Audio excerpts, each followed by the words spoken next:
হুজুর আকরাম সাল্লাল্লাহু আলাইহি ওয়াসাল্লাম এক সাহাবীকে বলতেছেন, তুমি হীরা শহর দেখছ? পারস্য দেশের একটা শহর হীরা। বলে, ইয়া রাসূলুল্লাহ, আমি হীরা শহর দেখি নাই, তবে নাম শুনছি। হুজুর আকরাম সাল্লাল্লাহু আলাইহি ওয়াসাল্লাম বললেন, একদিন মুসলমানরা এই হীরা শহর জয় করবে।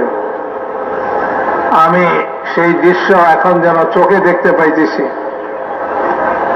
যে এই শহরের মেইন গেট দিয়া আত্মসমর্পণ করার জন্য সেই দেশের সর্দারের মেয়ে কালো চাদর গায়ে দিয়া সাদা খচ্চরে চড়ে বের হয়ে আসতেছে মুসলমানদের হাতে আত্মসমর্পণ করার জন্য। হুজুর বলেন, আমি এই দৃশ্য যেন দেখতে পাইতেছি। ওই সাহাবী কি কয়? বলে, ইয়া রাসূলুল্লাহ, আপনি যখন বলতেছেন এই শহর মুসলমানরা জয় করবে, নিশ্চয়ই জয় করবে, আর আপনি যখন ওই মহিলাকে এইভাবে দেখতেছেন যে নিশ্চয়ই ওই মহিলা এইভাবে আসবে, আপনি আমাকে ওই মহিলা দিয়ে দেন আজকেই। কবে জয় হইব তার ঠিক নাই, কিন্তু আজকেই ওই সাহাবী হুজুরের কথায় হুজুরের কাছ থেকে ওই মহিলা চাইয়া লইতেছে। হুজুর বলেন যে যাও, তোমাকে দিয়ে দিলাম। ওই সাহাবী বলেন, রাসূলুল্লাহ সাল্লাল্লাহু আলাইহি ওয়াসাল্লামের পরবর্তী জমানায় যখন মুসলমানরা ওই শহর জয় করছে, আমি ওই মুসলমানদের সঙ্গে ছিলাম। আমি যুদ্ধের পরে কোনো কাম করি নাই, সোজা যায় ওই গেটের কাছে বসে গেছি, যে রাসূলুল্লাহ সাল্লাল্লাহু আলাইহি ওয়াসাল্লাম যেভাবে বলছিলেন এটা হবেই হবে। তো দেখলাম যে কিছুক্ষণ পরে ঠিকই কালো চাদর গায়ে দিয়া একটা মহিলা সাদা খচ্চরে চড়ে বের হয়ে আসতেছে। আমি দৌড়াইয়া যাইয়া তার গাধার লাগাম ধরছি আর ঘোষণা দিছি যে এই গাধা এবং গাধার পরে যে মহিলা আছে এটা আমার। লোকেরা বলে, কিভাবে? এখনো তো গনিমতের মাল বন্টন হয় নাই, তুমি কিভাবে দাবি করো? বলে, যেদিন রাসূলুল্লাহ সাল্লাল্লাহু আলাইহি ওয়াসাল্লাম এই শহর জয় হওয়ার সুসংবাদ দিছিলেন, সেদিন আমি রাসূলুল্লাহ সাল্লাল্লাহু আলাইহি ওয়াসাল্লামের কাছ থেকে এই মহিলাকে চাইয়া লইছি, হুজুর আমাকে দিয়ে দিছে। 2-4 জনে মিলে সাক্ষী দিছে, জামাতের আমির সাহেব দিয়ে দিছে তাকে, ঠিক আছে যাও নিয়ে যাও, এটা তোমার। মেরে মুহতারাম দোস্ত, সাহাবারা আল্লাহ এবং আল্লাহ রসুলের কথার উপরে এরকম ইয়াকিন করছে, এরকম বিশ্বাস করছে যে এটা হবেই হবে। সাহাবায়ে কেরাম রোম বাদশার দরবারে গেছে, যায়া বলতেছে, বাদশাহ জিজ্ঞেস করে, আমাদের দেশে কেন আসছ? মরুভূমিতে আসছিলা, ভালোই তো ছিল, আমাদের দেশে কেন আসছ? বলে, আমাদের নবী তোমার এই পায়ের নিচে জমিন আমরা দখল করুম, আমরা কবজা করুম, এই ওয়াদা আমাদের সঙ্গে করছে, আমরা এই জমিন নিতে আসছি। বাদশাহ গোসা হয়ে গেছে, বলে কি বেয়াদবের মতন আমার দরবারে খাড়াইয়া আমারে বলে যে আমার পায়ের নিচের জমিন বলে তারা কবজা করবো, নিয়ে দেব। তো বাদশাহ ঠাট্টা করানোর জন্য একজনকে কইছে যে বস্তায় করে মাটি লয়ে আয়। মাটি লয়ে এসে কয়ের মাথার উপরে উঠাই দে, ওই সাহাবীর মাথার উপরে উঠাই দিছে। সাহাবী বস্তা মাথায় লইয়া দিছে দৌড়। বাদশাহ আরো আশ্চর্য হয়ে গেল, দৌড় দিল কেন? নিশ্চয়ই এটার পিছনে কোনো রহস্য আছে। এই ধরো ধরো ধরো ধরে, আর কি পায়? সে এক দৌড়ে মুসলমানদের কাছে এসে গেছে। আমির সাহেবের সামনে এইসব বস্তা ফলাই দিয়া কয়ে যে, আমির সাহেব কালকে যুদ্ধ জয় হয়ে গেছে। বলে, কেমনে?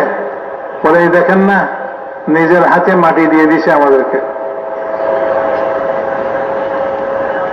তা আল্লাহ রসুল বলছেন যে এই দেশ আমরা জয় করব, এই জন্য নিতে আইছি। কিরূপ পরিমাণ বিশ্বাস হলে এই কথা বলতে পারে? মেরে মুহতারাম দোস্তা বুজুর্গ, তারা আল্লাহ এবং আল্লাহ রসুলের কথার উপরে ঈমান আনছে, এটারে বলে ঈমান। এরকম ঈমান যে এটার মধ্যে ব্যতিক্রম হবে না। হযরত আলী রাদিয়াল্লাহু তাআলা আনহু দেওয়ালের পাশে বসে রয়েছেন, দেওয়াল পুরানা দেওয়াল ভেঙে পড়তেছে, লোকেরা কয়ে যে সরেন সরেন সরেন, দেওয়াল চাপা পড়ে মরে যাবেন। আর আলী বলতেছেন যাও যাও, আলী দেওয়াল চাপা পড়ে মরবে না, আলী দেওয়াল চাপা পড়ে মরবে না। বলে কেন? বলে এই জন্য যে রাসূল পাক সাল্লাল্লাহু আলাইহি ওয়াসাল্লাম একথা বলছেন, এ আলী তুমি ততদিন মরবে না যতদিন তোমার কপালের রক্তে তোমার দাড়ি না ভিজবে। কাজে আলী দেওয়াল চাপা পড়ে কোনোদিন মরবে না। বিশ্বাস এরকমই ইয়াকিন। মেরে মুহতারাম দোস্তা বুজুর্গ, রাসূল পাক সাল্লাল্লাহু আলাইহি ওয়াসাল্লামের কাছ থেকে যা শুনছে তা বিশ্বাস করছে, ইয়াকিন করছে। তাহলে এরকমই হবে, এরকমই হবে, একটুও ভুল হবে না। যখন পারস্য দেশ জয় হয়েছে, সমস্ত স্বর্ণ চাঁদি পারস্য সম্রাটের সমস্ত ধনভাণ্ডার মদিনাতে আসছে, আর ওমর রাদিয়াল্লাহু তাআলা আনহু লিস্টটি দেখে বলতেছেন যে পারস্য সম্রাটের সেই সোনার চুরি কই?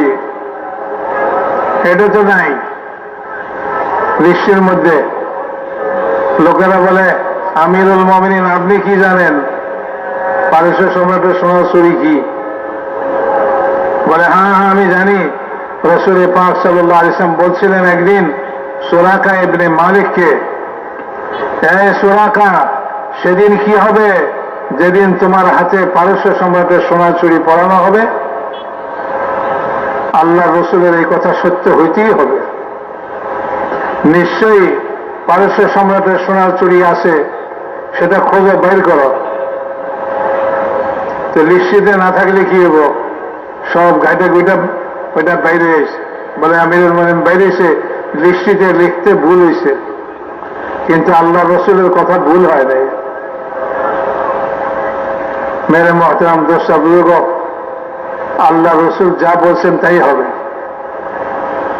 এটাই ঈমান। নামাজ পড়ো, কি হবে?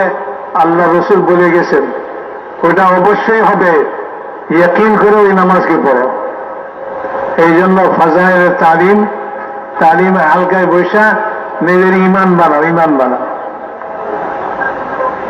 এই নামাজ বললে আল্লাহ তাআলা কি ওয়াদা করেছেন, আল্লাহ রসুল সেই ওয়াদা শুনেছেন, অবশ্যই অবশ্যই এই ওয়াদা পূরণ হবেই হবে। কিন্তু মেরে মুহতারাম দোস্তা বুজুর্গ, আমাদের অবস্থা হলো ঈমান তো আছে, কিন্তু ঈমান যেরকম আল্লাহ চায় সেরকম নাই, যেরকম আল্লাহ চায় সেরকম নাই। বিশ্বাস আছে ঠিকই, কিন্তু এটার মধ্যে একটু সন্দেহ রয়েছে। এই জন্য কি কয়, হুজুর বড় পেরেশানিতে আছি, একটা দোয়া বাতায় দেন। দোয়া বাতায় দিছে তো কি কয়, হুজুর এই দোয়া তো অনেকদিন থেকে পড়তেছি, কিছু হয় না, আর কোন দোয়া আছে না, এটা করে দেন। আরে ভাই, এই দোয়া তো আল্লাহ রসুল বাতাইছে, কেন হইব না? 100 বার হইব। জমিন আসমান উঠলে উল্টাই দিতে পারে, আল্লাহ রসুলের কথা উল্টাইতে পারে না। আর আবু দারদা রাদিয়াল্লাহু তাআলা আনহু মসজিদে বসে রয়েছেন, মসজিদে বসে তিনি একজনে এসে খবর দিতেছে, হুজুর মহল্লায় আগুন লাগছে, আপনার বাড়ি পুড়ে গেছে। উনি ওখানে বসে কয়, ভুল কথা, আমার বাড়ি পুড়ে নাই। আরেকজন আইছে দৌড়াইতে দৌড়াইতে, বলে হুজুর মহল্লায় আগুন লাগছে, আপনার বাড়ি পুড়ে গেছে। বলে ভুল কথা, আমার বাড়ি পুড়ে নাই। আরেকজন আইছে, হুজুর মহল্লায় আগুন লাগছে, আপনার বাড়ি পুড়ে গেছে। বলে না, ভুল কথা, আমার বাড়ি পুড়ে নাই। চতুর্থ ব্যক্তি আসছে, এসে হুজুর মহল্লায় আগুন লাগছিল ঠিকই, আপনার বাড়ির সামনে এসে নিভে গেছে, আপনার বাড়ি পুড়ে নাই। বলে ঠিক বলছে। একজনে জিজ্ঞাসা করে, হুজুর আপনি জাগাত বসে 3 জনরে করেন ভুল বলছে, একজনে বললেন ঠিক বলছে, আপনি তো যা দেখেনও নাই, আপনি কিভাবে বুঝলেন? ঈমানের জোরে বুঝছে, ঈমানের জোরে। বলে কেন? আমি আল্লাহ রসুলের কাছ থেকে একটা দোয়া শিখছি, যে সকালবেলা এই দোয়া পড়ে নিবে, আল্লাহ রসুল বলছেন সারাদিন তার জান মাল হেফাজত করবেন আল্লাহ। আমি তো সকালে ওই দোয়া পড়ছি, কাজে আমার ঘর পুড়তে পারে না। আমার ঘর পুড়লে আল্লাহ রসুলের কথা মিথ্যা হয়, আল্লাহ রসুলের কথা মিথ্যা হইতে পারে না। সারা দুনিয়ার মানুষের খবর মিথ্যা হইতে পারে, সারা দুনিয়ার মানুষের কথা মিথ্যা হইতে পারে, কিন্তু আল্লাহ রসুলের কথা মিথ্যা কখনোই হবে না। মেরে মহতারাম দোস্তা বুজুর্গ, আল্লাহ রসুল যা বলছে দুনিয়ার ব্যাপারে তাও যেরকম অকাট্য সত্য, নিজের চোখ ভুল দেখতে পারে, কিন্তু আল্লাহ রসুলের কথা ভুল হইতে পারে না। আমার দেখা ভুল হইতে পারে, আল্লাহ রসুল যেটা বলছে এটাই ঠিক। মেরে মহতারাম দোস্তা বুজুর্গ, আর আখিরাতের ব্যাপারে আল্লাহ রসুল যা বলছেন এটা অক্ষরে অক্ষরে ঠিক। যে আল্লাহর হুকুম মতো চলবে তার জন্য আখিরাতে কি হবে আল্লাহ রসুল বলে গেছে। যে আল্লাহর হুকুমকে নষ্ট করবে তার জন্য মওতের পরে কি হবে এটা আল্লাহ রসুল বলে গেছে, এবং আল্লাহ রসুল যা বলছেন ঠিক এরকমই হবে। তবে আখিরাতে এখানে দেখা যাবে না, আখিরাত তো আখিরাতে গেলে দেখা যাবে। কবরে গেলে কবরওয়ালা দেখবে, মওতের সময় মুর্দা দেখবে। যদি কেউ জিন্দা অবস্থায় দেখতে চায় এটা কখনোই দেখতে পাবে না। পুষ্কুনির মধ্যে, পুকুরের মধ্যে বড়শিতে আদার লাগাইয়া ফালাইছে, মাছ গুড় করে এই আদার খাইবার জন্য। কেউ যদি বড়শি মাছেরে বুঝায় এই বড়শি খাইস না, খাইলে গলায় আটকিব, টান দিয়া তোরে মাটির উপরে উঠাইব, 32 দাঁতওয়ালা মানুষ দেখবি, তারপরে বটি দেখবি, বটি তোরে টুকরা টুকরা করব, তারপরে তেলের কড়াইতে আগুন চুলের উপরে তেলের কড়াইতে তোরে ভাজবো, ভাইজে তোরে খাইব, খায়া কাটাগুলি ফালাই দিব, সেগুলি আবার বিলাই খাইব। এত ঘটনা এই মাছের করে, এত ঘটনা নাকি কই কোন জায়গায়? আচ্ছা, সারা পুষ্কুনিতে একটু রিসার্চ করে দেখি, গবেষণা করে। পুষ্কুনির ভিতরে গবেষণা করলে দেখবো নি রে ভাই, এই 32 দাঁতওয়ালা মানুষ দেখবো নি, খালি ওই টোকটা গিললে হবে, গিলার লগে লগে বুঝে এসে দেব। যখন টান দিব গলায়, যখন কাঁটা আটকিব, কয়েকটা তো ঠিক হইল। তারপরে যখন পানির উপরে উঠছে, 32 দাঁতওয়ালা মানুষ দেখছে, 2 নম্বরটাও তো ঠিক হইল। তারপরে যখন বটি দেখছে, বটির সামনে নিচে, 3 নম্বরটাও ঠিক হইল। এরপরে তেলের কড়াই আর চুলার আগুন দেখুন লাগবো নাকি ভাই? ভাই দেখুন লাগবো নি? না দেখে বিশ্বাস হইব তো না? এরকমই দুনিয়ার মানুষ দুনিয়ার থেকে কবর দেখতে চায়। আরে দুনিয়া থেকে কবর দেখিবেন কেমনে? মওতের কাঁটা যখন গলায় লাগবো তখন সব বুঝে এসে দেব। আল্লাহ রসুল যা বলছে তাই হবে। বলে কবর 2 রকম হয়, একটা হলো জাহান্নামের গর্ত, আর একটা হলো জান্নাতের বাগান। তোমার কবর কিরকম হবে তুমি এখান থেকে ঠিক করে যাও। তুমি কেমন কবর চাও? কি জাহান্নামের গর্তওয়ালা কবর চাও, না জান্নাতের বাগানওয়ালা কবর চাও? যদি জান্নাতের বাগানওয়ালা কবর চাও তাইলে রাস্তা এইটা, আর যদি জাহান্নামের গর্তওয়ালা কবর চাও তাইলে রাস্তা এইটা। কোন রাস্তায় চলবে দেখো। দুনিয়াতে আল্লাহ তাআলা, আল্লাহ রসুল পাতাই দিয়েছে সব। যে ইমান বানায় রইব, ওই কবরে গেলে পয়লা প্রশ্ন, মার রব্বুকা, কে তোমারে পালছে? দুনিয়াতে সে কারে তার পালনকর্তা মনে করছে? তার পালনকর্তা কাকে মনে করছে? দুনিয়াতে কাকে পালনকর্তা মনে করছে? ছেলেরা পালনকর্তা মনে করে, ছেলে মেয়েরা বলে আমাদের মা বাপই তো আমাদেরকে পালে। যে চাকরি করে বলে বস সাহেবই তো আমাদের পালে, বসে দিছে। বেতন দেয়, মাসে মাসে বেতন দেয়। যে চাকরি, যে ব্যবসা করে, এ কয় যে আমার ব্যবসায়ী তো আমারে পারে। ব্যবসায় পারে না, চাকরি পারে না, মা বাপে পারে না, কেউ পারে না, পালন করতে আল্লাহ। এই একিন বানায় এলো ওইখানে। ওই কবরে পয়লা প্রশ্ন তোমার এটাই হবে, মার রব্বুকা। বলে ওইখানে তো না ব্যবসা দেখবে, না চাকরি দেখবে, না মা দেখবে, না বাপ দেখবে, দুনিয়ার কারোরই দেখবে না। ওখানে দিলে যে একিন বানাইছে, সে একিন মোতাবেক জবাব দিবে। যে আল্লাহর উপরে ঈমান আনছে, আল্লাহকে রব বলে স্বীকার করছে দুনিয়াতে, আল্লাহ তাআলা বলেন ইউসাব্বিতুল্লাহু আল্লাযীনা আমানু বিল কওলি সাবিতি ফিল হায়াতিদ দুনিয়া ওয়া ফিল আখিরাহ।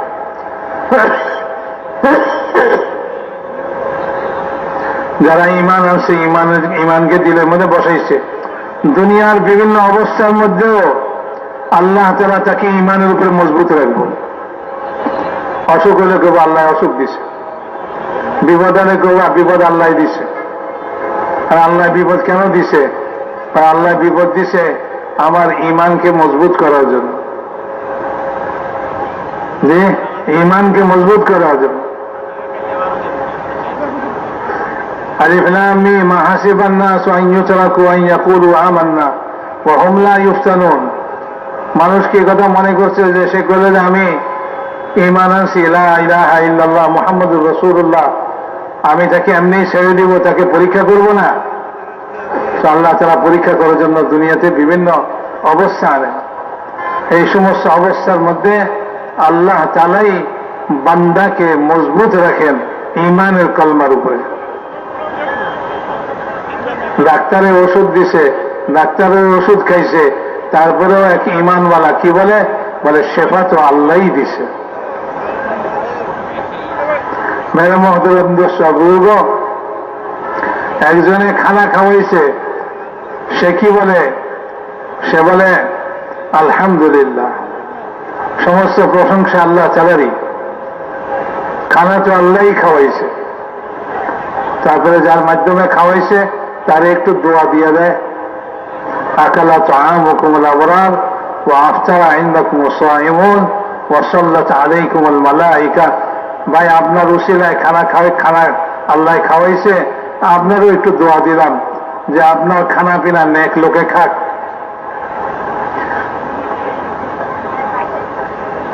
এবং আপনার খানা পিনার দ্বারা রোজাদারি ইফতার করুক, আর আপনার উপরে ফেরেশতারা রহমতের, আপনার জন্য ফেরেশতারা রহমতের দোয়া করুক।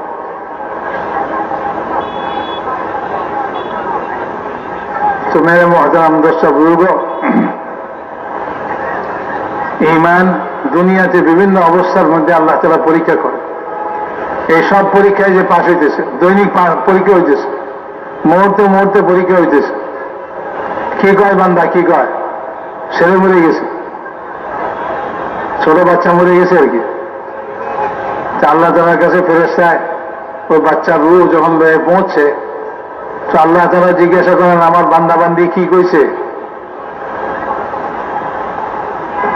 তো ফেরেশতারা বলে যে আপনার বান্দা বান্দি আপনার প্রশংসাই করছে, আল্লাহর দেওয়া আমানত ছিল, আল্লাহই লয়ে গেছে, আল্লাহরই শুকর, আল্লাহই দিছে, আল্লাহই নিছে। লিল্লাহি মা আতা ওয়া লাহু মা আখাযা। রাসূলুল্লাহ সাল্লাল্লাহু আলাইহি ওয়াসাল্লামের সাহেবজাদি, ওনার নাতি ইন্তেকাল হইতেছে, হুজুরের বেটি খবর দিয়া পাঠাইছেন, ইয়া রাসূলুল্লাহ জলদি আসেন, আমার সন্তান মরতেছে। রাসূলুল্লাহ সাল্লাল্লাহু আলাইহি ওয়াসাল্লাম খবর দিয়া পাঠাইছেন যে আল্লাহই যা কিছু দেন, আল্লাহই যা কিছু নেন, আল্লাহই নেন, আল্লাহর দেওয়া জিনিসই আল্লাহ নিয়ে যান। ফালতাসবিরি ওয়াল তাহতাসিবি, তুমি সবর করো, অর্থাৎ ঈমানের উপরে মজবুত থাকো, আর তুমি এই মুসিবতের জন্য আল্লাহর কাছে সওয়াবের আশা করো। তো এই বাচ্চাকে যখন আল্লাহর কাছে রয়ে গেছে, আল্লাহ তাআলা জিজ্ঞাসা করেন আমার বান্দা বান্দি তাদের কলিজার টুকরা লয়ে এসো, তারা কি বলছে? বলে তারা আপনার প্রশংসাই করছে, আপনার নামে কোনো নালিশ করে নাই। ঈমান কমজোর হলে কি কয়? যে পরীক্ষায় ফেল করে, দুনিয়ার পরীক্ষায় ফেল করে, সে কয় আল্লাহ আর কারো পুত দেখে নাই, আমার তো পুত মাত্র একটাই আসছিল, অমুকের হলো তিনটা, একটা নিত, আমার ডাইনি দেখলো খালি আল্লাহ। এই আল্লাহর নামে নালিশ। তারপরে চিল্লা চিল্লি হই হাই তো আসেই, পুত মরে গেছে, যা মুখে আসে কইতে আসে। আরেকজন হলো চোখে পানি তো দুঃখের কারণে বাহির হয়, কলিজাও জ্বলে, কিন্তু মুখে ঈমানের খেলাফ কোনো কথা বলে না। রাসূলুল্লাহ সাল্লাল্লাহু আলাইহি ওয়াসাল্লামের সন্তান হযরত ইব্রাহিম আলাইহিস সালাম, ওনার ইন্তেকাল হইতেছে। তো ইন্তেকালের সময় রাসূলুল্লাহ সাল্লাল্লাহু আলাইহি ওয়াসাল্লাম গেছেন, বাচ্চাকে কোলে নিয়েছেন, কোলের উপরে মারা যাইতেছে, রাসূলুল্লাহ সাল্লাল্লাহু আলাইহি ওয়াসাল্লামের চোখ বেয়ে পানি পড়তেছে। একজন সাহাবী বললেন, ইয়া রাসূলুল্লাহ, আপনিও কাঁদেন? আপনি না মানা করেন আমাদেরকে কাঁদতে। রাসূলুল্লাহ সাল্লাল্লাহু আলাইহি ওয়াসাল্লাম বললেন, দুই চোখ বনি আদম এটার উপরে কোনো ক্ষমতা রাখে না। দুঃখ হইলে এই চোখ বেয়া পানি মানুষের ইচ্ছার বিরুদ্ধে বেরিয়ে পড়ে, এটাতে কোনো গুনাহ নাই। আমাদের চোখ দিয়ে পানি পড়ে, কিন্তু আমাদের মুখ ওইটাই বলে যেটা আল্লাহ রাজি হয়। আমাদের মুখে আল্লাহকে নারাজ করার কোনো কথা আমাদের মুখে বাইরে হয় না। তো ঈমানের পরীক্ষা, কারো বাপ মরে গেছে, কারো মা মরে গেছে, কারো ভাই মরে গেছে। আরে ভাই, দুনিয়াতে তো মানুষ আসছেই মরবার জন্য, কেউ আগে কেউ পিছে। আল্লাহই পয়দা করছে, আল্লাহর কাছেই গেছে, মরে কই যাইব? এবার মরে কি মাটির লোকে মিশে যায় নাকি? মৌতের পরে তো আল্লাহর কাছে যায়। যে আল্লাহর কাছ থেকে আমার ভাই আইছিল, সে আল্লাহর কাছে চলে গেছে।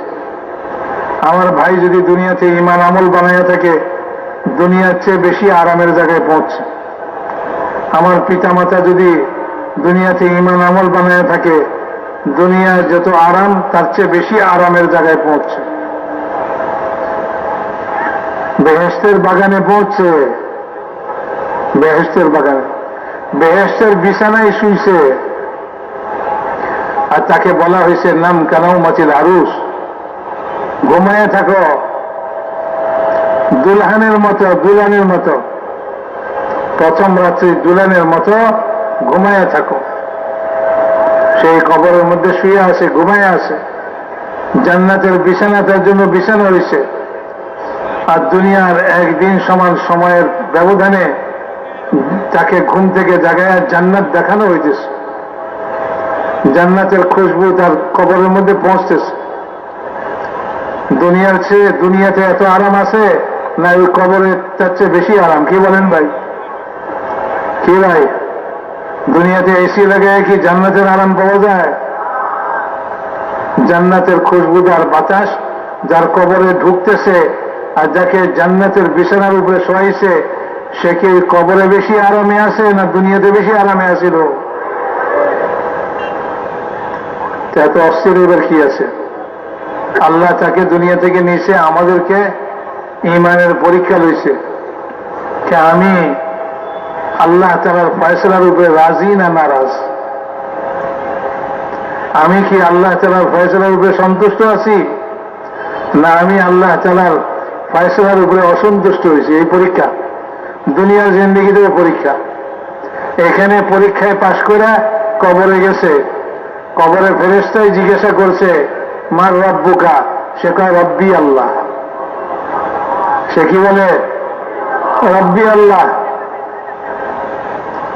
ওমর রাদিয়াল্লাহু তাআলা আনহু সম্পর্কে রাসূলুল্লাহ সাল্লাল্লাহু আলাইহি ওয়াসাল্লাম বলছেন, হে ওমর, কবরের মধ্যে ফেরেশতা যখন তোমারে প্রশ্ন করবে মার রব্বুকা, তো তুমি উত্তর দিবা আমার রব তো আল্লাহ, তোমাদের দুইজনের রবকে। ও ফেরেশতা দুইজনে একজন আরেকজনের মুখ চাওয়াচাই করবো আর বলবো যে আমরা পরীক্ষা লইতে আইছি না এই ব্যক্তি আমাদের পরীক্ষা লইতে আইছে। তো যার ইমান যেরকম, কেউ তো ওই ফেরেশতা দেখেই বেহুশ হয়ে যাবে যে দুনিয়ায় ইমান বানায় নাই, আমল বানায় নাই, কম মরলে দেখা যাইব। মরলে কি দেখবেন? এরকম বিকট চেহারাওয়ালা ফেরেশতা, মুনকার নাকির, বিভৎস চেহারা, নাক মুখ দিয়া আগুন বেরিয়েছে, চুলের উপরে হেঁটে আসতেছে, এরকম কুৎসিত চেহারা যে কবরের অন্ধকারকে আরো বাড়াইয়া দেয়, কবরের ভয় ভীতিকে আরো বাড়াইয়া দেয়। ওই ফেরেশতাকে ওইখানে দেখেই মুর্দা মূর্ছা যাইব, কি জবাব দিব রব্বি আল্লাহ, যদি দুনিয়াতে ইমান আমল না বানায় থাকে। ভাই, দুনিয়ায় খাওয়াটা কি বেশি দরকারি না ইমান আমল বানানি বেশি দরকার? হ্যাঁ, ঘর সংসার করা কি বেশি দরকার না ইমান আমলটা বানানো দরকার? কাপড় চোপড় ভালো হন বেশি দরকার না ইমান আমলটা ভালো হন বেশি দরকার? এখন কোনটা আমাদের দিলের মধ্যে? আমাদের দিলের মধ্যে কোনটা? এটা তো মুখে কইলাম, দিলের মধ্যে কোনটা? নিজের দিলের প্রশ্ন করি। যেটা মানুষের বেশি দরকার এটারে আগে করে, যেটা মানুষের বেশি দরকার এটার জন্য বেশি মেহনত করে। এই জন্য মেরে মহতরম দোস্তা বুঝব, আল্লাহর রাস্তায় বাইর হ্যাঁ ইমান বানাও, আমল বানাও। ইমানের উপরে আমল তৈরি হয়, নামাজ তৈরি হয়, নামাজ ঠিক হয়ে যাব। নাইলে মৌত পর্যন্ত নামাজ ঠিক হইব না। বিনা ওযুতে মৌত পর্যন্ত নামাজ পড়ছে, খবরই নাই, আমি তো নামাজ পড়ছি, নামাজ পড়ি, নামাজই লোক। আর ওযু যে কেমনে ছুটে আর ওযু যে কেমনে করতে এটাই জানে না। মেরে মোহতারাম দোস্তা বুজুর্গ,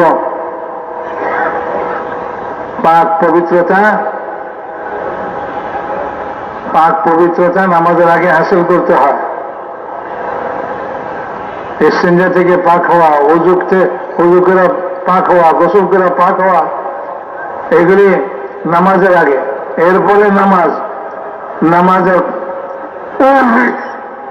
কেরাত পড়া থেকে নিয়ে আসসালামু আলাইকুম পর্যন্ত, নামাজ শেষ পর্যন্ত যা কিছু নামাজের ভিতরে আছে এগুলি নামাজের বাহির।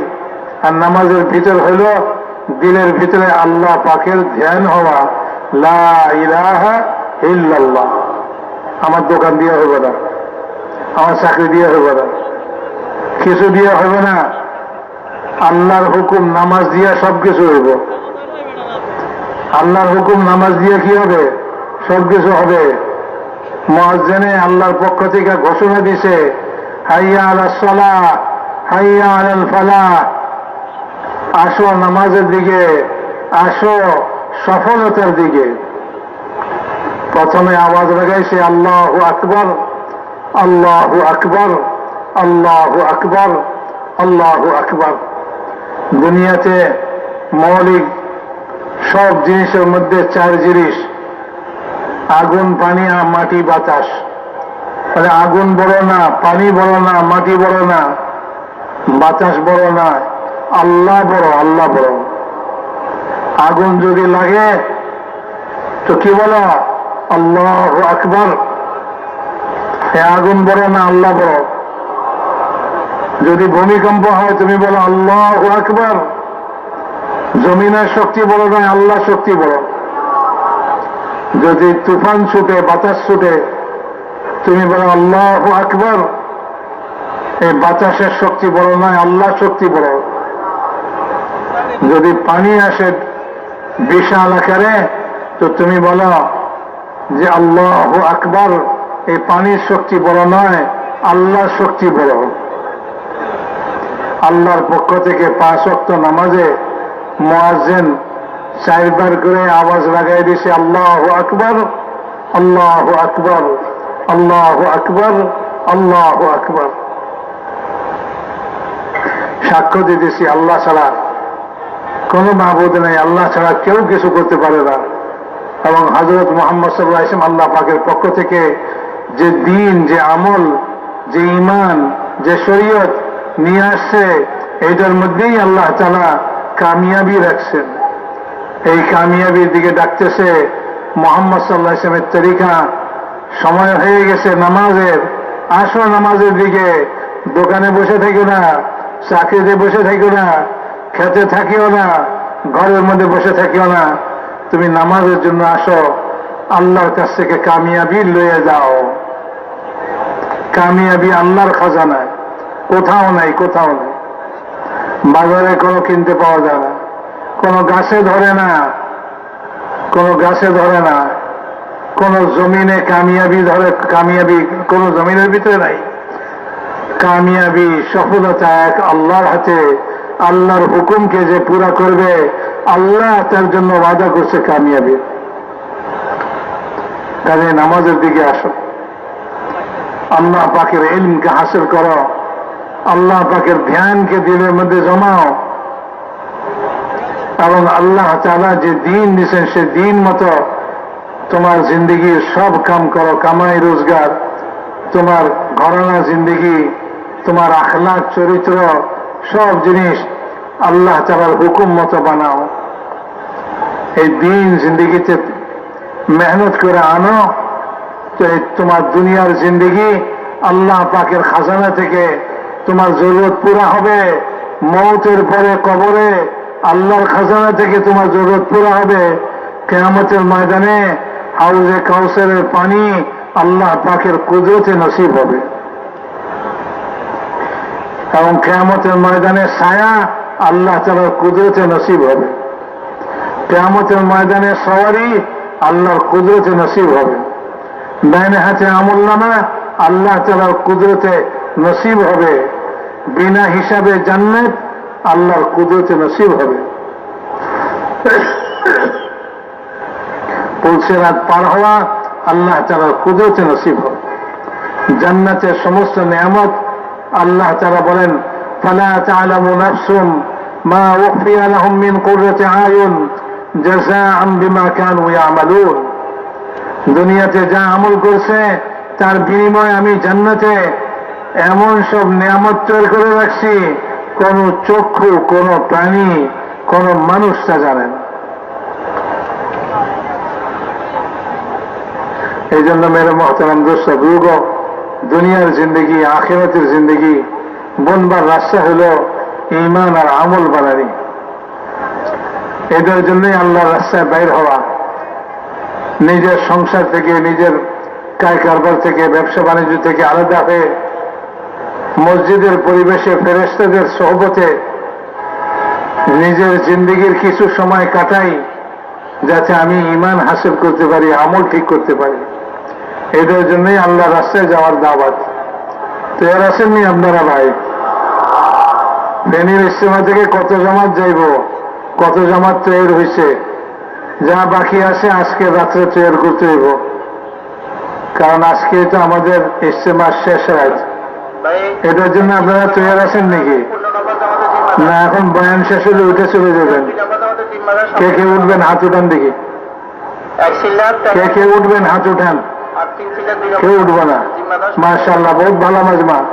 সবে বসে থাকবে এবং একে অপরের সঙ্গে কথা বলে একজন আরেকজনকে তৈরি করে খাড়া করবে।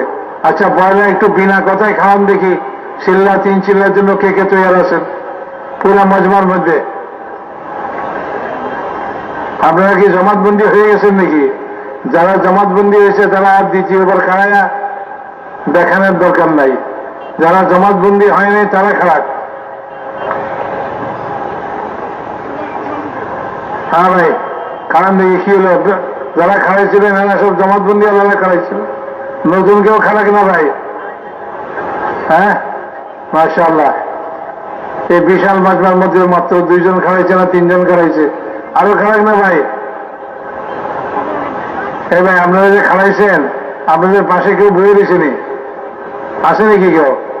কেউ বসা কেউ নাই? হ্যাঁ, আপনি একলা খাওয়াইছেন কি? একজনের লইয়া খাওয়ান না, একজনের লইয়া খাওয়ান। বলে ভাই আমি একলা খাওয়াইতাম কি? আমরাও খাওয়ান, একজনের লইয়া খাওয়ান।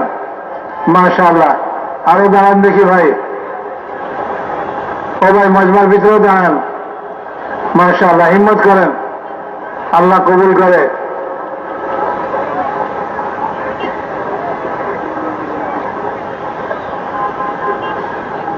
অনেক মানুষে খাওয়াইছে কি আসলে দাঁড়াইছে না যাওয়ানোর জন্য খাওয়াইছে, আল্লাহ রাস্তায় যাওয়ার জন্য কে কে খাওয়াইবে এটা আমরা খাইতে করছি। মাশাআল্লাহ, অনেক মানুষ ওদিকে খাওয়াইছে দেখা যায়। এনারা সবাই আল্লাহ রাস্তায় যাইব, আল্লাহ কবুল ফরমান, আল্লাহ তাআলা জান মালে বরকত দিয়ে দেয়। মাশাআল্লাহ, আর কেউ খাওয়াইবে ভাই? যারা খাওয়াইছে ওনারা কোথায় যাইব ভাই বলেন না? তশকিলের সাথীরা বলেন কি তশকিলের কামরায় যাইব না আপনার ক্ষেত্রে জমাত বানাইব? ভাই এক সিলার 15 নামাজ জামাত আপনি আপনার ক্ষেত্রে জমাত বানায় নেন। সামনে আসতে যারা দাঁড়াইছেন ক্ষেত্রে তশকিলের সাথীরা ওনাদেরকে নিয়ে নেন, জামাতে জুড়ে দেন ভাই। আর ভাই একটুখানি মেহনত করেন, একজন আরেকজনকে একটু কথা বলে তৈরি করেন।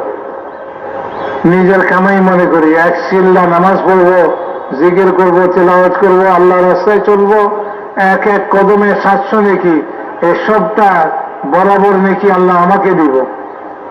এই জন্য নিজের কামাই মনে করে খাওয়া করে। মাশাআল্লাহ, 7 লাখ টাকা নিতে কত মানুষ তৈরি হয়েছে? আরে ভাই 7 লাখ নেকি নিতে কত মানুষ কে তৈরি আছে? 700 নেকি নিতে কদমে কদমে কে নিতে তৈরি আছে? কদমে কদমে 700 নেকি। এই জন্য তৈরি করেন, আরেকজনকে তৈরি করেন, নিজেও তৈরি হন। ভাই আপসে একটু কথা বলেন, কথা কর, তৈরি কর।